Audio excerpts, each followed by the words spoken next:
ನಮಸ್ಕಾರ ಎಲ್ಲರಿಗೂ. ಇವತ್ತು ನಾವು ಕುಂದಾಪುರದ ಸ್ಪೆಷಲ್ ಮಾವಿನ ಹಣ್ಣಿನ ಬಜ್ಜಿ ಮಾಡೋದು ಹೆಂಗಂತ ಕಾಂಬ. ಇದಕ್ಕೆ ನಾವು ಎಂತೆಲ್ಲ ಹಾಕತ್ತ, ಈ ಮಾವಿನ ಹಣ್ಣು ಇತ್ತಲ್ಲ, ಈ ಚಿಕ್ಕ ಚಿಕ್ಕ ಮಾವಿನ ಹಣ್ಣು ಕಾಟ್ ಮಾವಿನ ಹಣ್ಣು ಅಂತ ಕರೀತಾರೆ. ಈ ಮಾವಿನ ಹಣ್ಣಿನಿಂದನೇ ಬಜ್ಜಿ ಮಾಡೋದು. ಇದು ಸ್ವಲ್ಪ ಹುಳಿನೂ ಇರುತ್ತೆ, ಸ್ವೀಟು ಇರುತ್ತೆ. ಜಾಸ್ತಿ ಸ್ವೀಟು ಇರೋದಿಲ್ಲ, ಜಾಸ್ತಿ ಹುಳಿನೂ ಇರೋದಿಲ್ಲ. ಈ ಥರ ಮಾವಿನ ಹಣ್ಣನ್ನ ಈ ಥರ ಬಜ್ಜಿಗೆ ಯೂಸ್ ಮಾಡ್ಲಕ್ಕ. ಬಜ್ಜಿ ಅಂದರೆ ಈ ಚಟ್ನಿಗೆ ನಾವು ಕುಂದಾಪುರದವರೆಲ್ಲ ಬಜ್ಜಿ ಅಂತಲೇ ಕರೆಯೋದು. ಇದಕ್ಕೆ ನಾವು ಇವತ್ತು ಮಿಕ್ಸಿಯಲ್ಲಿ ಎಂತ ಮಾಡ್ತಾ ಇಲ್ಲ, ನಾವು ಕಡುಕಲ್ಲನ್ನೇ ಯೂಸ್ ಮಾಡ್ತಿದ್ದು. ಕಡುಕಲ್ಲಲ್ಲಿ ಮಾಡಿದ್ರೆ ಅದ್ರ ಟೇಸ್ಟೇ ಒಳ್ಳೆ ಇರುತ್ತೆ. ಮಿಕ್ಸಿಗೆಲ್ಲ ಯಾವುದೇ ಸಾರು ಕೂಡ ಹಾಗೆ ನಾವು ಮಿಕ್ಸಿಯಲ್ಲೆಲ್ಲ ಮಾಡೋದಕ್ಕಿಂತ ಈ ಕಡುಕಲ್ಲಲ್ಲಿ ಮಾಡಿದ್ರೆ ತುಂಬ ಒಳ್ಳೆ ಬರುತ್ತೆ. ನಾನು ಇದಕ್ಕೆ ಒಂದು 10ರಿಂದ 15 ಚೂರು ಮೆಣಸು ತಗೊಂಡಿದ್ದೆ.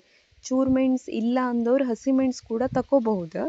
ಚೂರು ಮೆಣಸು ಹಾಕಿದ್ರೆ ಬಜ್ಜಿ ಇನ್ನೂ ಒಳ್ಳೆ ಟೇಸ್ಟ್ ಬರುತ್ತೆ. ಆಮೇಲೆ ಒಂದು ಅರ್ಧ ನೀರುಳ್ಳಿ, ಆಮೇಲೆ ಸ್ವಲ್ಪ ಕಲ್ಲುಪ್ಪು, ಇದಿಷ್ಟನ್ನು ಹಾಕ್ಕೊಂಡು ಸರಿಯಾಗಿ ಗುದ್ಕೋಬೇಕು. ಅದು ಮಿಕ್ಸ್ ಮಾಡ್ಕೊಂಡು ಗುದ್ಕೋಬೇಕು. ಇಲ್ಲಾಂದರೆ ಒಂದು ಚೂರು ಮೆಣಸು ಸಣ್ಣ ಆಗುತ್ತೆ, ಇನ್ನೊಂದು ಹಾಗೆ ಇರುತ್ತೆ. ಅದು ಸರಿಯಾಗೋದಿಲ್ಲ, ಅಷ್ಟೊತ್ತಿಗೆ ಎಲ್ಲ ಮಿಕ್ಸ್ ಆಗೋದಿಲ್ಲ. ಅದಕ್ಕೋಸ್ಕರ ಎಲ್ಲವನ್ನು ಮಿಕ್ಸ್ ಮಾಡಿಕೊಂಡು ಸರಿಯಾಗಿ ಗುದ್ಕೋಬೇಕು. ನೋಡಿ, ಈಗ ಇದು ಒಳ್ಳೆ ಸರಿ ಸಣ್ಣ ಆಯ್ತು. ಸಣ್ಣ ಆದಮೇಲೆ ಇದಕ್ಕೆ ಕಾಯಿ ಹಾಕ್ಕೋಬೇಕು. ಕಾಯಿ ಅಂದರೆ ಇದಕ್ಕೊಂದು 8ರಿಂದ 10 ಮಾವಿನ ಹಣ್ಣಿಗೆ ನಾನು ಒಂದು ಕಾಯಿ ಹಾಕ್ಕೊಳ್ತಿದ್ದೆ. ಈ ಕಾಯಿನ ಹೆರ್ಕೊಂಡು ಇದಕ್ಕೆ ಆ್ಯಡ್ ಮಾಡಿಕೊಂಡು ಸರಿಯಾಗಿ ಗುದ್ಕೋಬೇಕು. ಈ ಖಾರ ಉಪ್ಪೆಲ್ಲ ಕರೆಕ್ಟಾಗಿ ಕಾಯಿಗೆ ಹಿಡಿಬೇಕು. ಇಲ್ಲ ಅಂದರೆ ಅಷ್ಟು ಸರಿ ಆಗೋದಿಲ್ಲ. ಅದು ಸಣ್ಣ ಆದಮೇಲೆ ಮಾವಿನ ಹಣ್ಣನ್ನು ಹಾಕ್ಕೋಬೇಕು. ಮಾವಿನ ಹಣ್ಣನ್ನು ಡೈರೆಕ್ಟಾಗಿ ಹಾಕ್ಕೊಳ್ಳಿಕ್ಕೆ ಆಗೋದಿಲ್ಲ, ಯಾಕಂದರೆ ಅದು ಮಾವಿನ ಹಣ್ಣಿನ ಒಳಗಡೆ ಈ ಬಜ್ಜಿ ಎಲ್ಲ ಹೋಗಿ ಸೇರೋದಿಲ್ಲ. ಅದಕ್ಕೋಸ್ಕರ ಮಾವಿನ ಹಣ್ಣಿನ ಸಿಪ್ಪೆ ಎಲ್ಲ ತೆಗೆದು ಆಮೇಲೆ ಆ ಬಜ್ಜಿಗೆ ಹಾಕಿ ಇದನ್ನು ಗುದ್ಕೋಬೇಕು. ಇವತ್ತು ನಮಗೆ ತುಂಬ ಮಾವಿನ ಹಣ್ಣು ಸಿಕ್ಕಿತ್ತು.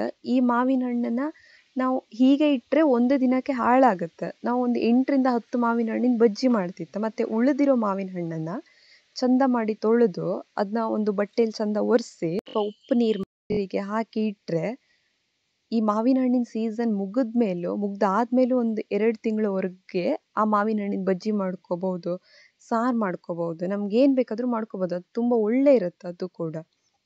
ಇವಾಗ ಇದು ಸಿಪ್ಪೆ ಎಲ್ಲ ತೆಗ್ದಾಯ್ತು. ಈ ಬಜ್ಜಿಗೆ ಹಾಕಿ ಇದನ್ನು ಗುದ್ಕೊಳ್ತೀವಿ ಮತ್ತೆ.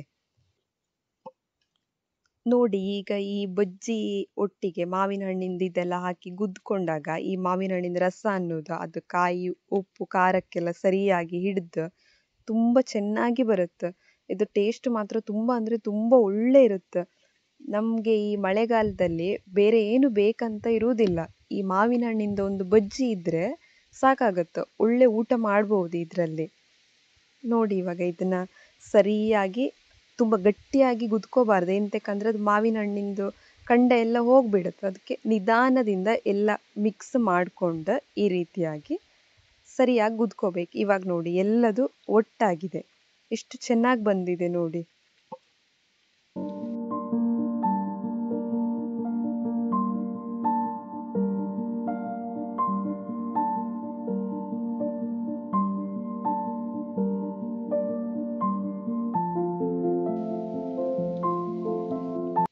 ನೋಡಿ, ಇದು ಇವಾಗ ಆಯಿತು. ಇದನ್ನು ನಾವು ಅನ್ನದ ಜೊತೆ ಹಾಕ್ಕೊಂಡು ಊಟ ಮಾಡ್ಬೋದು, ಇಲ್ಲ ಗಂಜಿ ಜೊತೆ ಹಾಕಿ ಬೇಕಾದರೂ ಊಟ ಮಾಡ್ಬೋದು.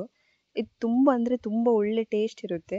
ನೋಡಿ, ಒಂದು ಸಲ ಟ್ರೈ ಮಾಡಿ, ಚೆನ್ನಾಗಿದ್ದರೆ ಕಮೆಂಟ್ ಮೂಲಕ ನಮಗೆ ತಿಳಿಸಿ.